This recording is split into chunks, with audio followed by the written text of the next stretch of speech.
नमस्कार। आज का हमारा टॉपिक है लैंड रेवेन्यू सिस्टम। कहते हैं ईस्ट इंडिया कंपनी ने भारत में एक व्यापारिक कंपनी के रूप में प्रवेश किया, लेकिन धीरे धीरे ये भारतीय राजनीति में उतरती है और जोड़ तोड़ करने का प्रयास करती है। इसी जोड़ तोड़ के दौरान ये पूरे भारत पर अपना आधिपत्य जमा लेती है। इसी के अंतर्गत न केवल राजनीति की और ये बड़ी, साथ ही साथ इसने पूरे देश के रेवेन्यू सिस्टम पर भी अपना कंट्रोल जमा लिया।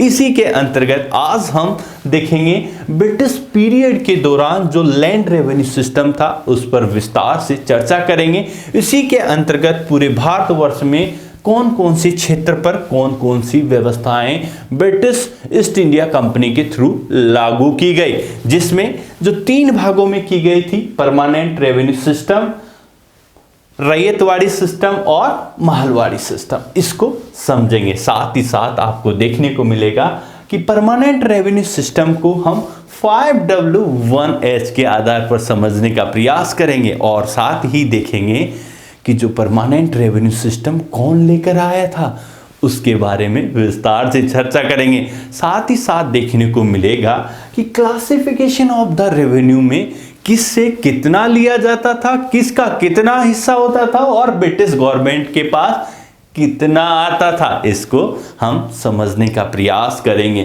साथ ही देखेंगे कि यहाँ पर the problem of unpaired revenue, कहते हैं जब ब्रिटिश गवर्नमेंट टैक्स का कैलकुलेशन ज़्यादा करेगी, असेसमेंट ज़्यादा करेगी, तो यहाँ पर ये समस्याएं भी क्रिएट होगी, उनको समझने का प्रयास करेंगे। और टॉपिक के अंत में देखेंगे सनसेट लॉ ये क्या था और ऐसी स्थिति क्यों उपजी, उस पर विस्तार से चर्चा करें। कहते हैं कि ईस्ट इंडिया कंपनी एक व्यापारिक कंपनी थी। इसने भारत में व्यापार के लिए प्रवेश किया, लेकिन धीरे धीरे ये पूरी राजनीति पर भी अपना अधिकार जमा लेती है। इसी के तहत यहाँ पर देखने को मिलेगा कि अभी तक ये सीमित क्षेत्र में और सीमित संसाधनों के साथ भारत में प्रवेश की थी, लेकिन अब इसे पूरे भारतवर्ष को न केवल सिक्योरिटी देनी थी, साथ ही साथ रेवेन्यू भी कलेक्ट करना था। इसके लिए इन्हें सबसे बड़े प्रशासन मींस एडमिनिस्ट्रेशन की भी जरूरत थी। इस वजह से ये भारतीय प्रशासन में एंटर भी होना चाहती थी, लेकिन इनके पास उतना बड़ा एडमिनिस्ट्रेटिव सिस्टम भी नहीं था। लेकिन धीरे धीरे इन लोगों ने सबसे पहले भारतीय राजनीतिक व्यवस्था, एडमिनिस्ट्रेटिव सिस्टम, इकोनॉमिक सिस्टम को जानने का प्रयास किया। इसके लिए सबसे पहले 1784 में सर विलियम जोन्स के नेतृत्व में एशियाटिक सोसाइटी ऑफ बंगाल की स्थापना की। तो सर ये एशियाटिक सोसाइटी की क्यों की? ये इसलिए कि बच्चों, ताकि जितने भी भारतीय जो रिकॉर्ड्स थे, जितने भी टेक्स्ट बुक्स थी, जितने भी ग्रंथ थे, इन लोगों ने इन्हें ट्रांसलेट किया। ट्रांसलेट करके भारतीय राजनीतिक, आर्थिक, सांस्कृतिक, इकोनॉमिक सब चीज़ों के बारे में जाना और उसी के अंतर्गत इन लोगों ने भारत में जो कर नीति, जिसे हम रेवेन्यू सिस्टम बोलते हैं, उसको इम्प्लीमेंट किया। स्टार्टिंग में जब 1757 जो बैटल ऑफ प्लासी के बाद इन लोगों की व्यवस्था उतनी बेटर नहीं रही, लेकिन पहली बार ये रेवेन्यू सिस्टम लेकर आएंगे जो पूरे भारतवर्ष में पहली बार 1793 में लाए। उसके बाद ये अलग अलग 2 और व्यवस्था लेकर आते हैं, जिनको सबसे पहले हम मैप पर देखते हैं। कहते हैं इन्होंने सबसे पहले बंगाल से प्रवेश किया और सबसे पहले परमानेंट रेवेन्यू सिस्टम को बंगाल से ही इंप्लीमेंट किया। और उसके बाद देखते हैं रैयतवाड़ी जो सिस्टम था साउथ इंडिया के अंदर इन्होंने इंप्लीमेंट किया और नॉर्थ इंडिया के अंदर आपको देखने को मिलेगा महलवाड़ी। महल का मतलब होता है ग्रुप ऑफ विलेज। इस प्रकार यहाँ पर ये सिस्टम हमको देखने को मिला, जिसके अंतर्गत आप देखेंगे जो classification of the revenue system के अंदर देखेंगे कि there are the 3 types of the land revenue system, permanent settlement, Mahalwari और रैयतवाड़ी। ये 3 प्रमुख सेटलमेंट थे। लेकिन बच्चों, इनको लाने से पहले ब्रिटिश गवर्नमेंट ने बहुत सारी समस्याओं का सामना करना पड़ा। ब्रिटिश गवर्नमेंट को बहुत सारी समस्याओं का सामना पड़ा। तो क्या क्या समस्याएं थी बच्चों, ये देखा गया कि ये जो सेटलमेंट है किसके साथ किया जाए, भाई किसके साथ करें, हाँ कितना करें, कितना रेवेन्यू हो, ऐसी बहुत सारी चीजें यहाँ पर थी जिनके जवाब बहुत डिफिकल्ट लग रहे थे। इसमें सबसे पहले सर जॉन शोर के नेतृत्व में एक कमेटी बनाई गई जो किसके अंडर में थी, यहाँ पर लॉर्ड कॉर्नवालिस की लीडरशिप में जॉन शोर के नेतृत्व में एक कमेटी बनती है जिसको ये सारा जवाब देना था। लॉर्ड कॉर्नवालिस के नेतृत्व में जो कमेटी थी वो आगे चलकर जवाब देती है, जिसको हम यहाँ पर समझेंगे। कहते हैं आज का हमारा टॉपिक इसी के अंतर्गत रहेगा, परमानेंट सेटलमेंट, जिसे हिंदी में स्थायी बंदोबस्त या इस्तमरारी बंदोबस्त के नाम से भी हम जानते हैं। इसको सबसे पहले हम समझते हैं। कहते हैं जब भी इतिहास पढ़ो तो 5 चीजें हमेशा दिमाग में रखो। क्या, 5W1H। सो इससे आपका जो आंसर हो वो भी क्रिस्टल होगा और नॉलेज भी बहुत अच्छा होगा। सबसे पहले देखते हैं सो व्हाट, तो it was a revenue system. क्या, परमानेंट रेवेन्यू सिस्टम। ये तो था क्या भाई, तो it was a revenue system. So कब लाया गया, 1793 में। तो कब लाया, तो वो 1793 में। कौन लेकर आया, ब्रिटिश ईस्ट इंडिया कंपनी। ये कौन लेकर आई, ब्रिटिश ईस्ट इंडिया कंपनी। और किसके नेतृत्व में लाई, लॉर्ड कॉर्नवालिस, जो चार्ल्स कॉर्नवालिस के नाम से यहाँ जाने जाते हैं। इनकी लीडरशिप में पहली बार भारत में एक सुव्यवस्थित कर प्रणाली ब्रिटिश गवर्नमेंट या ईस्ट इंडिया कंपनी के द्वारा लागू की गई, जिसे हमने परमानेंट नाम दिया। वो किसके लीडरशिप में, चार्ल्स कॉर्नवालिस की में। कब लाई, 1793 में। तो कहां लाई भाई, जिसमें हमने देखा बंगाल, बिहार और उड़ीसा यहां पर लेकर आई। अब एक वापस हम मैप पर चलते हैं, अपने मैप पर चलकर देखते हैं कि ये ध्यान से देखिए, ये हो गया हमारा बंगाल, ये हो गया बिहार और ये हो गया उड़ीसा। इस वाले बेल्ट के अंदर सबसे पहले जो परमानेंट रेवेन्यू सिस्टम लेकर आई, जो कर व्यवस्था थी, जो यहां पर लेकर आती है। कौन लेकर आती है बच्चों, ब्रिटिश गवर्नमेंट लेकर आती है। अब यहां पर देखिए किस लिए लेके, वाई, हमने बोला था 5W1H, जिसमें वाई, तो क्यों लेकर आई, किसके लिए लेकर आई, फॉर रेवेन्यू कलेक्शन। किसके लिए, रेवेन्यू कलेक्ट करने के लिए। अब ये वाली चीजें तो हमने यहां पर देख ली हैं। पहला, बच्चों से पर्सनली रिक्वेस्ट है, सबसे ज्यादा हर कॉम्पिटिटिव में IAS RS हर जगह पूछा जाएगा, कब आया रेवेन्यू सिस्टम, 1793 में। कौन सा वाला, परमानेंट। कौन लेकर आया, कॉर्नवालिस के समय। सबसे पहले कहां लागू हुआ, बंगाल, बिहार और उड़ीसा में, ये सबसे पहले लागू हुआ। और अभी तक आपको ये देखने को मिलेगा बच्चों कि ये इंडिया के टोटल क्षेत्र के 19% एरिया पर लागू किया गया था। कितने परसेंट पे, 19%। ओके, सो अब नेक्स्ट चीज देखते हैं, लेकर कौन आए थे, ये महोदय थे, कौन, चार्ल्स कॉर्नवालिस। ये पहली बार भारत में परमानेंट रेवेन्यू सिस्टम पर काम किया और ये लेकर आते हैं। क्लासिफिकेशन ऑफ रेवेन्यू सिस्टम, यहां पर देखेंगे कि जो जॉन शोर को जो काम दिया गया था वो कैसा दिया गया था। उसमें यह दिया गया था कि इस जमीन का मालिक कौन होगा और वो रेवेन्यू कितना देगा, और साथ ही साथ देगा कि उसमें कलेक्शन कौन करेगा। तो जब काम दिया गया तो भारतीय व्यवस्था को उन्होंने देखते हुए यहां पर जो जमींदार था, लैंडलॉर्ड, उसे जमीन का मालिक बनाया और उसी के तहत ये व्यवस्था लेकर आए, जिसके अंतर्गत देखने को मिलेगा बच्चों, यहां पर क्या मिलेगा सर, इसी के अंतर्गत हमको ये देखते हैं कि जो पीजेंट किसान था उससे जो जितना भी रेवेन्यू कलेक्ट किया जा रहा है, 100% जो रेवेन्यू कलेक्ट किया जा रहा था वो किसके द्वारा, लैंडलॉर्ड के द्वारा। लैंडलॉर्ड के द्वारा जो 100% रेवेन्यू कलेक्ट किया जा रहा था, उसको कलेक्शन के नाम पर ये 11% तो अपनी जेब में रख लेगा। क्या, रेवेन्यू, और फिर बचा हुआ क्या करेगा, वो बचा हुआ रेवेन्यू ये ईस्ट इंडिया कंपनी के ट्रेजरी ऑफिस में डिपॉजिट कर देगा। कितना?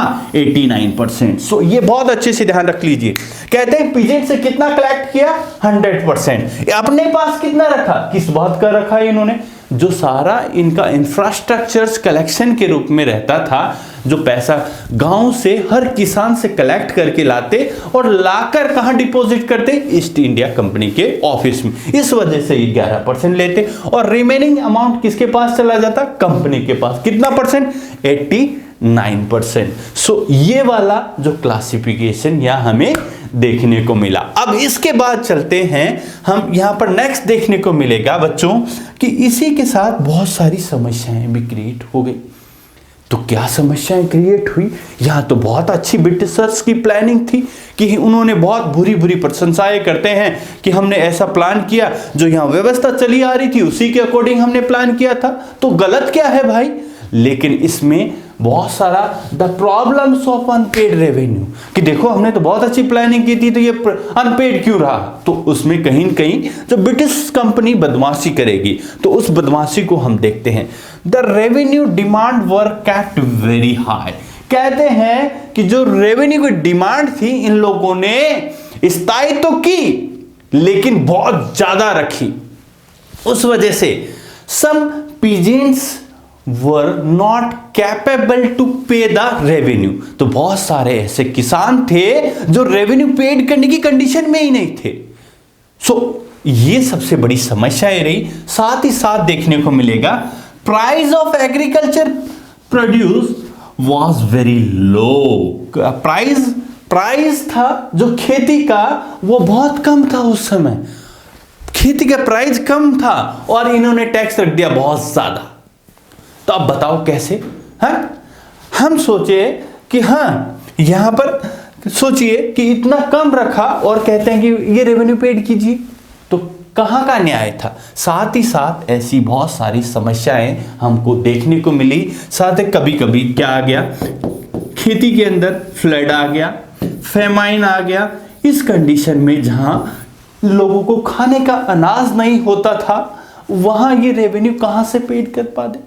कहते हैं कि जब जमींदार जो पहले ट्रेडिशनल था, वो जब रेवेन्यू करने जाता तो किसान अपनी जो दुर्दशा है, अपनी व्यथा है उसके सामने रखता और कहता है का करे माए बाप, गैया मर गई मैया बीमार है, अभी तक तो देखिए हमारे मुन्ना की चड्डी भी नहीं आया है। तो ऐसी जो बेसिक समस्याएं थी वो उसके सामने रखता, क्योंकि किसान फ्लड आ गया, पूरा खेत का खेत बह गया है, अभी तो खाने के लाले पड़े हैं, ब्रिटिश गवर्नमेंट रेवेन्यू चाह रही है, तो अब ये कहां से देगा?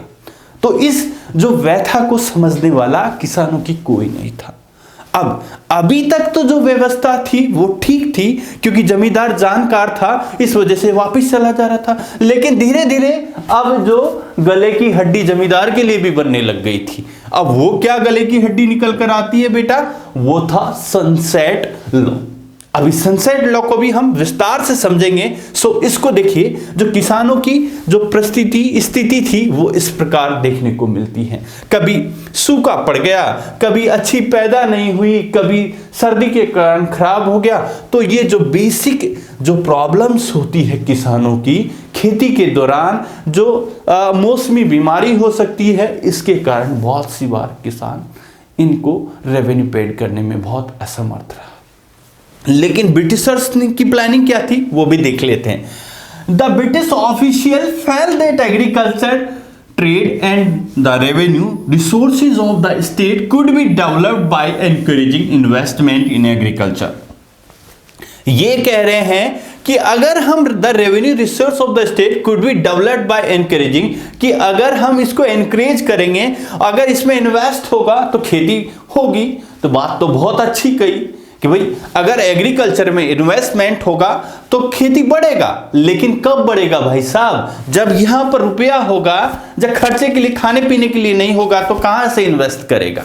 देखिए, company felt that when the revenue will be fix, company कह रही है कि जब रेवेन्यू फिक्स कर रहे हैं, it will provide opportunity to individual to invest in agriculture as means of the making profit and company will also be assure to regular flow of revenue. कहते हैं, क्या कह रही है कंपनी कह रही है कि देखिए हम आपके साथ जो रेवेन्यू है वो फिक्स कर दे रहे हैं, इसके बाद हमारा नहीं रहेगा। अब बदमाशी क्या कर रही है, इससे क्या होगा, अगर फिक्स कर दिए तो जो आपकी इनकम तो हर हमेशा बढ़ेगी ना, तो बढ़ेगी तो फिर ठीक है, आपके पास जेब में पैसा बहुत सारा आएगा, आप अमीर बनेंगे। सपने बहुत अच्छे दिखाती है कंपनी, लेकिन वो तो ठहरी कंपनी। हाँ? सपने तो बहुत बढ़िया दिखाती है, लेकिन सपने हमेशा साकार कब होते हैं? सपने हकीकत की जमीन पे थोड़ी टिकते हैं। यहां पर जब देखते हैं तो कंपनी ये सपने दिखा रही है, कहते हैं हमने तो फिक्स कर दिया है। जब आप भाई साहब रेवेन्यू 1 और 2 कर दो, उसका डबल कर दो, तो क्या उसको फिक्स करना ठीक है? जब कह रहे हैं कि आपकी देखो प्राइस बढ़ेगा, हाँ देखिए हमेशा कहता है कि देखो, हमको बचपन में कहता है कि देखो मतलब पढ़ते रहो, 10th पढ़ लीजिए बहुत अच्छी लाइफ होगी, 12th पढ़ लीजिए बहुत अच्छी लाएगी। अभी तक वो नौकरी लगने के बाद भी अच्छी लाइफ नहीं आई है। ऐसे ही मुंगेरीलाल के सपने ईस्ट इंडिया कंपनी हमेशा दिखाती है किसानों को। अब फिक्स कर लिए, उसके बाद कह रही है नहीं इन्वेस्टमेंट होगा, बहुत पैसा आएगा। यहां देखिए ये तो फिक्स हो गया। अब देखिए और क्या क्या क्या कह रही है वो भी देख लीजिए। प्रॉफिट की बात करेगी, हाँ इस वजह से हमारे पास पर्याप्त मात्रा में पैसा आएगा। और बदमाशी क्या कर रही है, पैसे में डबल कर दिया। और इसके साथ साथ ही देखने को मिलेगा इनके द्वारा जो लैंड कैलकुलेशन भी होगा, जो मेजर होगा वो भी ज्यादा रहेगा। जो जितनी लैंड नहीं होगी उससे ज्यादा ये कैलकुलेट करके रेवेन्यू फिक्स करेंगे। सो ऐसी जो बेसिक समस्याएं हैं जो किसानों को फेस करनी पड़ेगी। सो यहां पर इन समस्याओं को हम देखेंगे। After prolong debate among the company officials, the permanent settlement was made with the rajas and talukdars of Bengal. Zamindar had several sometimes when 400 villages under them. Jamidar collect rent from the different village, paid the revenue to the company. So यहाँ पर इन्होंने उस पूरी जमीन का मालिक किसको बना दिया, जमींदार को। क्योंकि अभी तक यहाँ पर कहते हैं इस सिस्टम के तहत जमींदार ही मालिक जो बनाया आ रहा था, जमींदारी कलेक्ट कर रहा था, तो कहते हैं कि आप ही रहिए भाई साहब, आप कलेक्ट करके हमको दे दीजिए। ये जो निर्णय लिया गया जॉन सोर के नेतृत्व में जो कमेटी बनाई गई उसने लिया था। सो अब हम जब नेक्स्ट देखते हैं तो यहां पर निकल कर आता है सनसेट लॉ। अब सनसेट लॉ क्या है भाई साहब, सनसेट लॉ कैसे आया? तो मतलब सन और सेट मतलब दिन का छिपना, कि कौन छिप गया है ये बताइए मेरे को। तो कौन छिपा? किसान ही छिपेगा भाई साहब यहाँ पर, क्योंकि लूटने वाला हर कोई बैठा है। इससे एक चेहरा आपको दिखेगा कि जमींदार की जमींदारी जाएगी, लेकिन इसके साथ साथ तो किसान पे भी तुम्हार आएगी।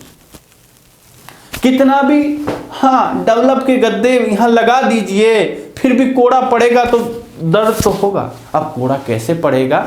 जैसे बच्चों अभी तक तो जो जमींदार था, जानकार जमींदार था, लेकिन अब जो नया जमींदार है वो सिटी का बाबू आने लगा है। अब बाबू क्या है, बहुत बड़ा व्यापारी है अंग्रेजों की तरह। वो क्या कर रहा है, वो भी किसी दूसरे को दे रहा है। तो हर कोई अपना अपना हिस्सा जेब में रख ले रहा है। और वो कहां से निकालेगा? किसानों से निकालेगा। तो सबसे पहले हम सनसेट को समझ लेते हैं और फिर और अच्छे से देखेंगे। कहते हैं सनसेट थ्योरी के तहत एक डेट फिक्स कर दिया जाता था जब लैंडलॉर्ड को उस डेट तक रेवेन्यू पेड कर देना था। उस डेट तक रेवेन्यू पेड कर देना था। जिस जमींदार का रेवेन्यू पेड नहीं होता था उसके लैंड का क्या हो जाता था? ऑक्शन हो जाता था। ऑक्शन हो जाता था। लेकिन देखिए थोड़े समझदार भारतीय जमींदार को भी मान लेते हैं, राजाज को भी मान लेते हैं, नवाब्स को भी मान लेते हैं। कैसे समझदार थे सर? तो हम देखते हैं वो क्या समझदारी दिखाते थे। जैसे मैं हूं महाराजा मान सिंह, नहीं रे मास्टर ही हूं मैं तो, है ना। सो मैं अपने जो भाई बहन जैसे उनके जो परिवार फैमिली मेंबर्स, उनके सर्वेंट वगैरह जो भी होते थे, उनको वो क्या करते, ऑक्शन में खड़ा कर देते, और जब बोली लगती तो ऊंचे दामों पर उन्हीं के सर्वेंट और जब उनके जो परिवार के जो मेंबर थे वो उसको खरीद लेते। तो डायरेक्ट और इनडायरेक्ट जो जमींदारी थी वो राजा और जमींदार पर ही रह जाती। लेकिन धीरे धीरे इसके बारे में ब्रिटिश गवर्नमेंट को आगे पता चल जाता है। तो इस पूरे सिस्टम को हमने यहां से देखा। ये वाला सनसेट लॉ था, इसके अंदर ये सारी बातें हमने डिस्कस की। आई होप आपको बहुत अच्छी लगी होगी, और समझने के साथ साथ इसकी गहराई को जरूर समझिएगा, तब पता लगेगा कि अंग्रेज कितना बदमाश था, हर चीज से पैसा बनाना चाह रहा था। आई होप आपको बहुत अच्छा लगा होगा। अगर अच्छा लगा है तो कमेंट जरूर कर दीजिएगा। Okay, thank you and have a good day.